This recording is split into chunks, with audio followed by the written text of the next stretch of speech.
Hi, and welcome to another edition of Hair of the Dog on VLP TV. That's Villa Paws Cage-Free Pet Resort and Spa. I'm the top dog, Eileen Proctor, here with Laura Russell. And Laura is the lead groomer over at Villa Paws on Bell. And she's been a certified master groomer for over 25 years. Isn't that true? That's certified master groomer for 25 years. I was one of the first ones to certify, and I have been a groomer for 34 years. Well, great. That means that our dogs are in great hands, and their paws are even in better hands. Speaking of their paws, I want to go a little bit longer than the paws, and I think that we should talk this week about the nails. Nail trimming, the importance of it, or in fact, is it really important? And you're going to shed some light on that topic.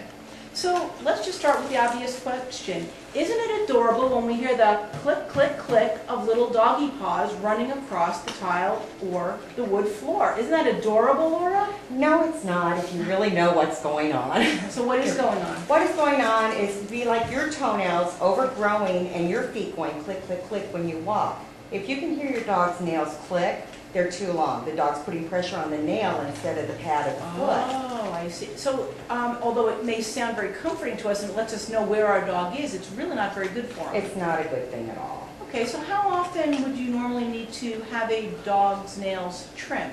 The average dog is usually around every 4 weeks would need a nail trimming to not let them overgrow, not get them too short.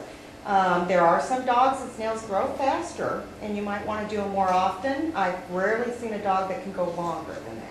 And if they run on concrete, I've heard that it helps to file it down. Is that true, or an old doggy wives' tale? It's a doggy wives' tale. In essence, if the groomer tells you to go out and file your dog's nails on the sidewalk, it means she or he did not do a good enough job getting the nails back. The dog's nails should never hit the ground. Okay. Although a dog that runs a lot will sometimes have shorter nails in the back, and a dog that digs a lot will have shorter nails in the front. Oh, that's interesting. So now we know who's making the holes in the backyard. Look at the nails. It's the dog that's got the shorter nails in the front. There you go. Because they wear them down with the digging motion. Okay, good. Now I know that at Villa Paws, a nail trimming is included with every grooming. Every grooming, every bath. It's also available as an a la carte service. So even if you're not getting your dog professionally groomed because it's a short-haired dog or you do it yourself, it's really important to get the toenails trimmed.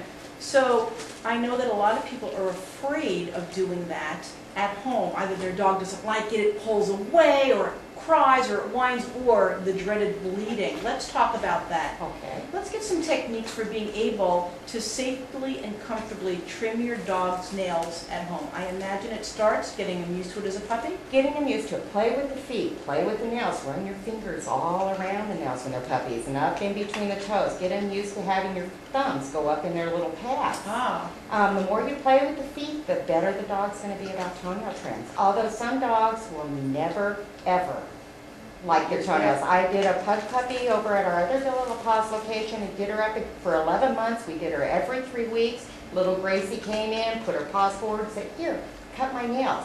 At 11 months, all of a sudden she went, "I'm a pug. I hate this." Yeah. And turned into a screaming banshee every time we touched her feet. Yeah, I know that when you have the pug events over at the Villa Paws facilities and you do the complimentary toenail trims for donations that you give back to the pug rescue groups, it sounds like the dogs are being tortured. The truth is they're just big old drama queens. They're drama queens. It's a temper tantrum. Yeah. That's all it is. And so pug parents, now you know the truth. You're not hurting them. It's not bad for them. They just got you wrapped around their little paws, right? And they do a good job at it. They sure do, yeah. And a lot of dogs will scream and yell about different parts of the grooming aspect, and that's perfectly normal because they're little kids. And if your 2-year-old's going to yell because you cut their hair a little bit or clip their nails, then a dog may yell too. It's the same kind of drama. Well, you know, of course, they may have had bad experiences with people who didn't know how to trim their nails, trimming them too short, and then they bleed,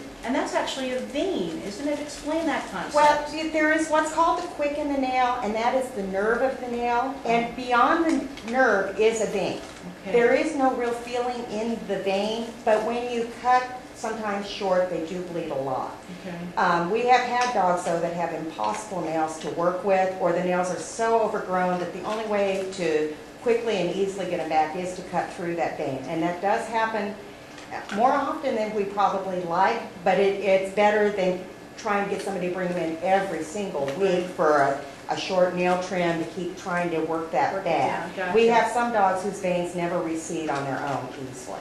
Okay, well, let's look at some of the different tools that Okay. you use and that people can use at home.